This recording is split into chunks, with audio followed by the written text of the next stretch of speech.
The film opens with little Blake and his father, Grady Lovell, living in rural Oregon.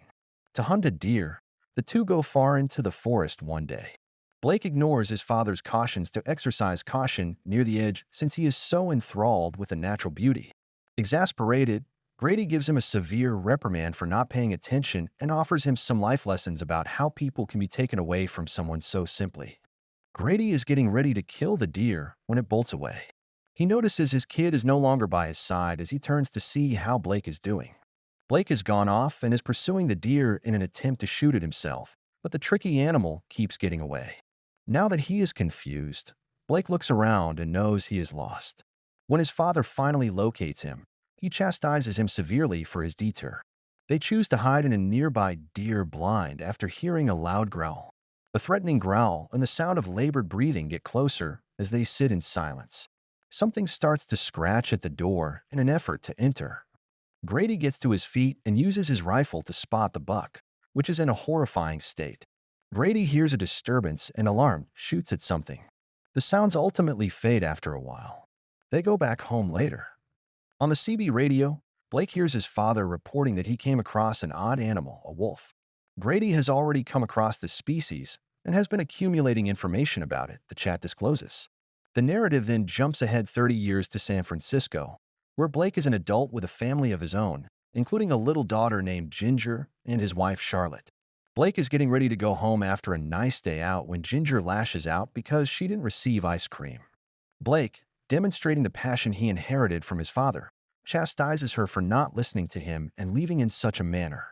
He immediately apologizes, tells her he loves her, and asks Ginger to read his mind since he feels bad. Without thinking, Ginger puts her hand on his head and declares how much he loves her. Every time, Blake displays astonishment at her ability to discern his thoughts.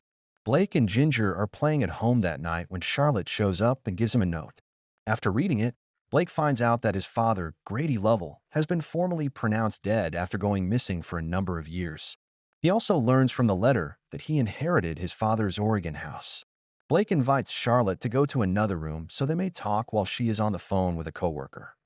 Tension between them increases as Charlotte snaps at him out of frustration. Blake worries that his family is neglected because of Charlotte's demanding career as a writer.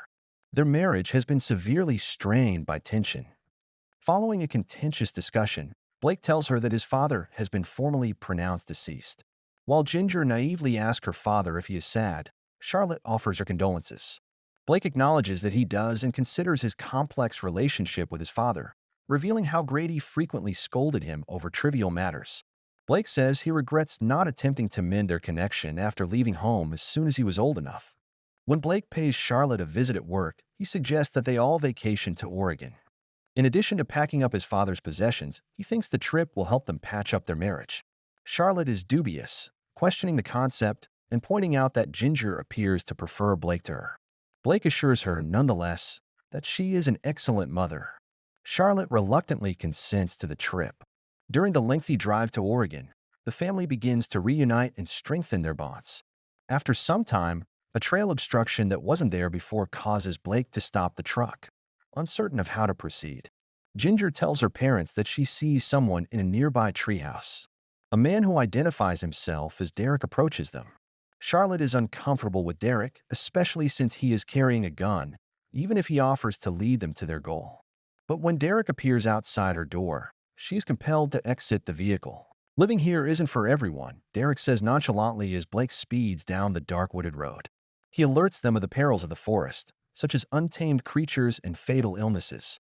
Charlotte replies with assurance that they can manage the difficulties, but Derek retorts that she doesn't appear to be used to such difficulties. It's a compliment, he says immediately, implying that she probably leads a more luxurious life. Derek then asks Blake about his employment. Blake reveals that although he is a writer, he is not working at the moment. Charlotte talks about being a journalist. Derek remarks that Blake must be proud to have such a lovely family after a brief period of silence.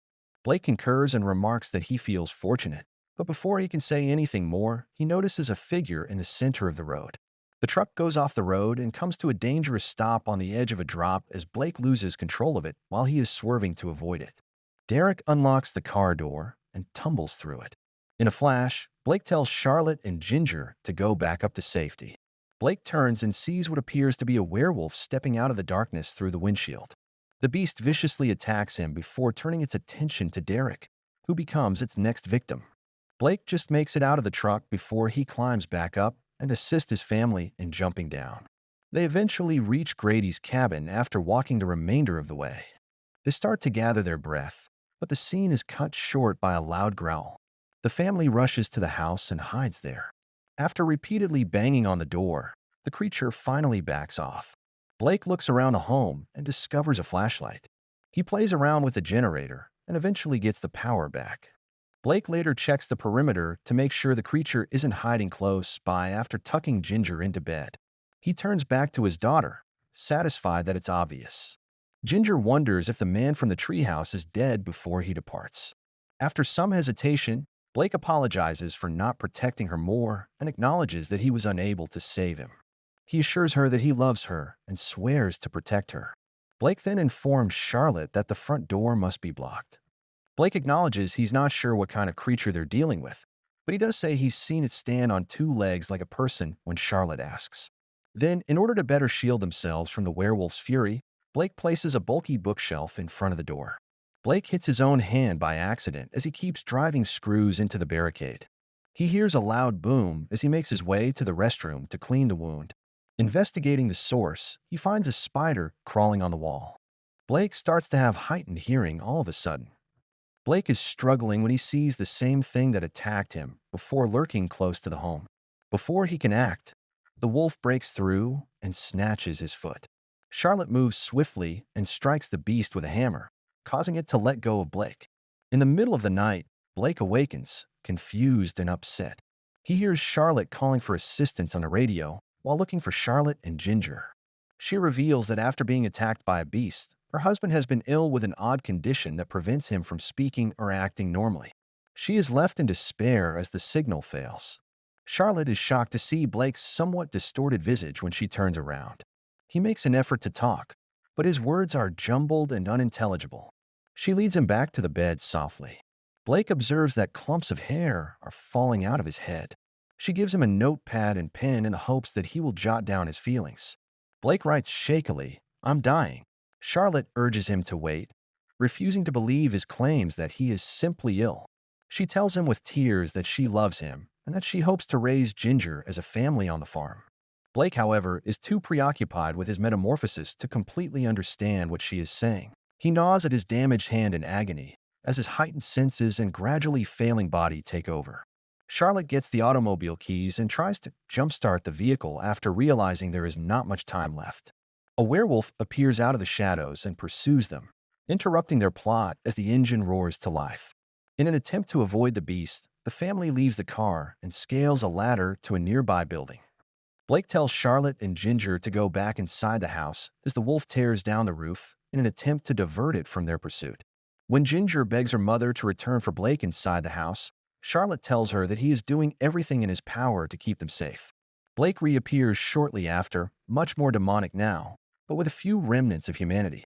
Charlotte holds her ground as he gets closer, confident that he won't hurt her. Blake is suddenly attacked by the fully changed werewolf. To save the beast, Charlotte steps in and stabs him. She confronts the wolf personally and secures Ginger in a secure location. After killing the beast, Blake realizes it's his father, Grady, who can be recognized by the unique tattoo on his arm. Blake is devastated by the realization and runs outside, where he completes his werewolf transition. With glowing eyes, long claws, and a spooky howl, he gives into the curse and completely loses his humanity. Shaken, Charlotte tells Ginger that her grandfather was the thing Blake murdered. She informs Ginger that Grady unintentionally gave Blake the curse when he vanished into the jungle years ago. A huge crash interrupts their mourning, leaving the house in complete darkness. Charlotte and Ginger are forced to escape as Blake, who is now a full werewolf, shows up outside. To stop him, they set a bear trap and seek safety in the barn. Blake enters the trap, but he cuts his leg to get out and keeps going after it. When Charlotte and Ginger arrive at the scene of the accident, the gun is lying on the ground. They both run to the deer blind when Charlotte snatches it. Blake shows there, towering over them in his hideous shape. Unable to shoot the man she loves, Charlotte hesitates. As Ginger sobs, "Dad wants this to end." Blake approaches after realizing what needs to be done, compelling Charlotte to take action. His misery is ended as she pulls the trigger. Charlotte and Ginger sit quietly as dawn comes, lamenting their loss. They look at the peaceful beauty of the farm, which Blake had once called amazing, and it serves as a melancholy reminder of the life they had imagined together. Their story, one of love, sacrifice, and the unwavering strength of a father's devotion, comes to an end there.